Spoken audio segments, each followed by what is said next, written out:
am Savvy Mike, and this is I Am Savvy Mike TV. And everybody in the world wants to know why Shedeur Sanders, Deion Sanders' son, quarterback of the Colorado University football team, has not been drafted. Yes, he didn't get drafted in the first round. He didn't get drafted in the second round. And he ain't got drafted in the third round. It's one more fucking round to go. And if this nigga doesn't get drafted, he'll end up becoming a free agent. Now, I'm sure somebody will finally just go, yep, we'll pay the minimum, put him on the bench. That's just what'll have to happen. But for him to not get drafted is a bit odd because he is a talented quarterback. Like, I would get if he sucked, if he wasn't good, but he is a really good quarterback. Like, his win record's good. Like, what are we doing? Now, I understand some of the teams are going, well, we don't want to draft him and have to deal with his daddy.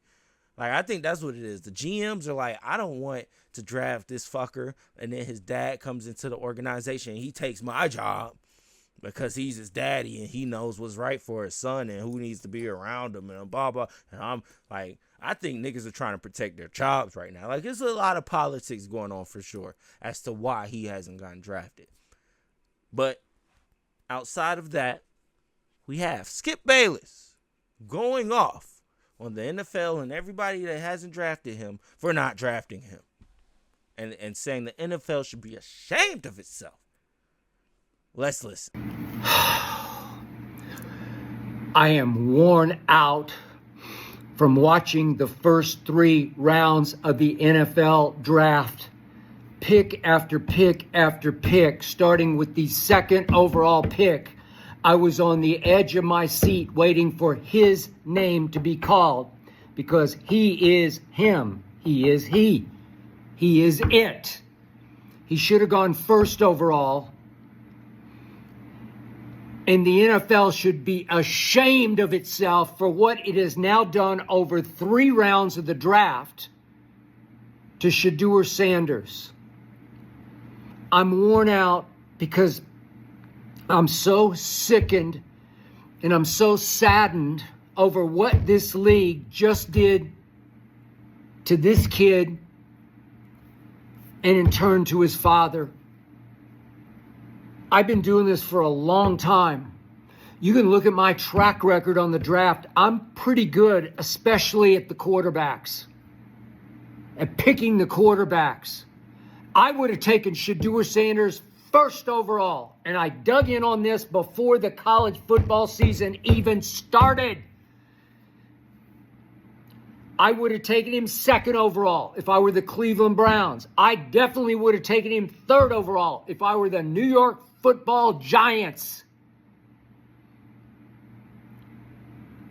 It was outrageously obvious that he's the best thrower of the football in the draft. He's the best pure passer in the draft. He's the toughest college quarterback I have ever witnessed. Over and over, watched every snap he took for 2 years at Colorado. The most deadly accurate thrower of the football in all of college football has not been drafted over 3 rounds. The clutchest quarterback I saw in all of college football, again and again and again, has not been drafted for 3 effing rounds of the draft. Why is that? Is it about football or is it personal? The NFL should be ashamed because I don't know what you want to call this.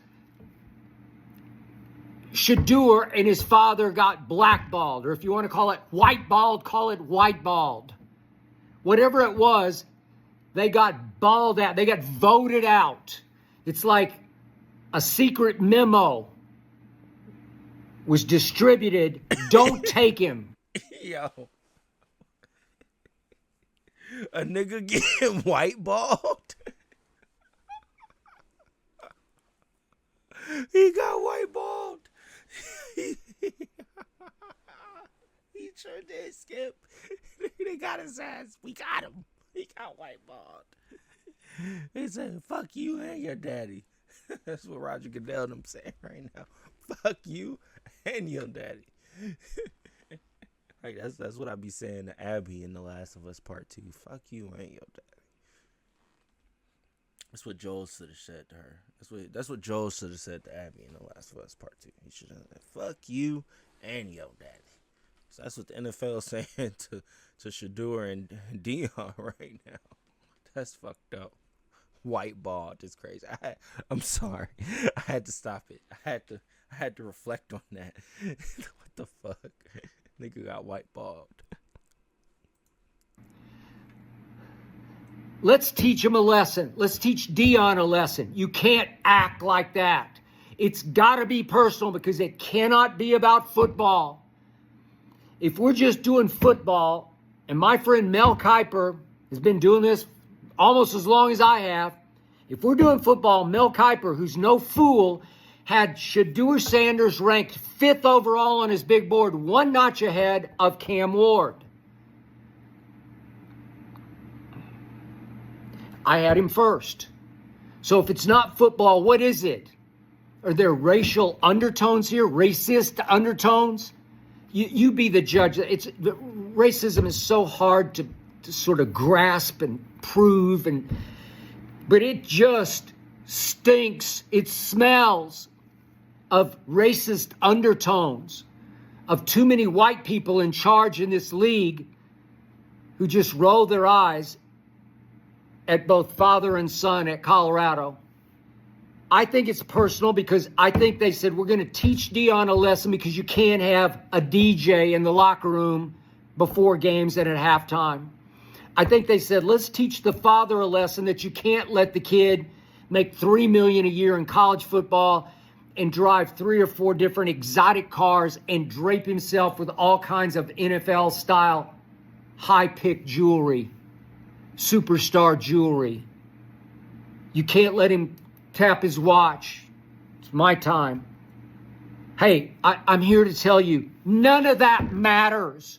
If you can play, you can play.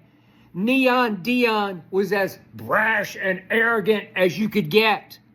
But he worked hard at his craft, and he was the greatest cornerback ever, and he backed it up.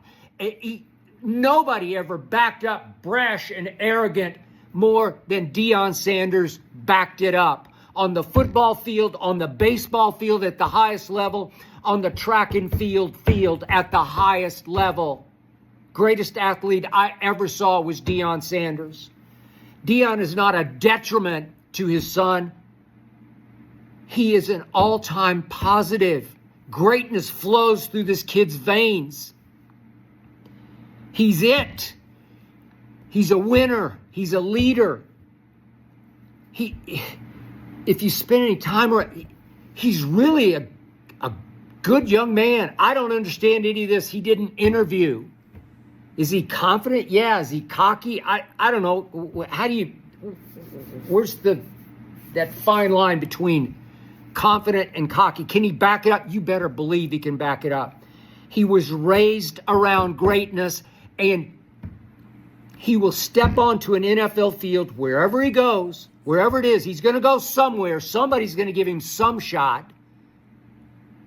Wherever he goes, he's going to step on the football field like he belongs on it because he was raised to believe he belongs on it. As he tweeted going into the draft, I'm built for this, for whatever happens, great or bad, I'm built. He was built for this. Look, at the end of the day, the NFL is looking at Deion Sanders like, hey, we ain't the fucking NBA, and you ain't LeBron James. We're not about to let your son just waltz up in here like, yeah, I'm Deion Sanders' son, and get a spot. No matter if he deserves it or not, we need to teach a lesson to all you legends. Let y'all know, hey, y'all aren't just going to forcefully put your kids onto us and make you think that we're just going to allow them into the league. No, they got to do a bit more bootlicking than that. And he's too cocky, quote unquote. Do I think Shedeur is cocky? No, I think he's confident in himself because, like Skip Bayless said, he grew up around Deion Sanders. A man that probably considers himself the greatest football player of all time. Does he have the rings to back that up? No. But does he have the athleticism? Does he have the skill to back that up, at least in his prime? Yeah. Most certainly. Definitely. So, yeah, Shedeur just thinks he's him. And at the end of the day, it's not like he doesn't prove it. Like, yeah, he might not win a college football championship, but even the quarterbacks that do win that accolade, like, none of them truly really go on to be the greatest ever. I mean, Joe Burrow's just having injury problems, but that's our latest example of it. You know what I mean? Did Tua win one? I don't know. Maybe. But even him, injury problems. Like, regardless of it, even the top prospects that come out of college, they don't always end up being Patrick Mahomes. Patrick Mahomes, did he get drafted like at 15? Or like he still, or like, I don't even think he went that early. I don't know. I don't remember. Maybe he went in the first round, maybe second. I don't know. I know Lamar went like last in the first round or maybe the second. Like, at the end of the day, teams really don't draft for quarterbacks because they don't think they can win championships with them. And so, you know, and that's all I'm doing right now. I'm just giving you all of the NFL's excuses as to why he didn't get drafted. Is it a lot of football teams right now that probably need a quarterback, at least a primetime quarterback like Shedeur Sanders? Yes. Did he tell them he wasn't being a backup? Probably. I don't know. I would hope not. Like, you would hope to think, hey, yeah, I will come in, I'll be a backup, and I'll earn my way. I'll get my spot on the team. Fuck it. But maybe they are just trying to teach him a lesson. Maybe that's what all the teams agreed on. Nobody draft him to the 4th round. Teach him a lesson. Like, you don't just waltz up in here with your jewelry and think you that nigga and you getting drafted in the 1st round. No. Who knows? Who knows? 2 sides to every fucking coin. Anyways, let me know what y'all think in comments below. Should Shedeur Sanders have got drafted number 1? Or is he rightfully getting the lesson he deserves right now? Let me know. I am Savvy Mike in this. So I am Savvy Mike TV. Peace.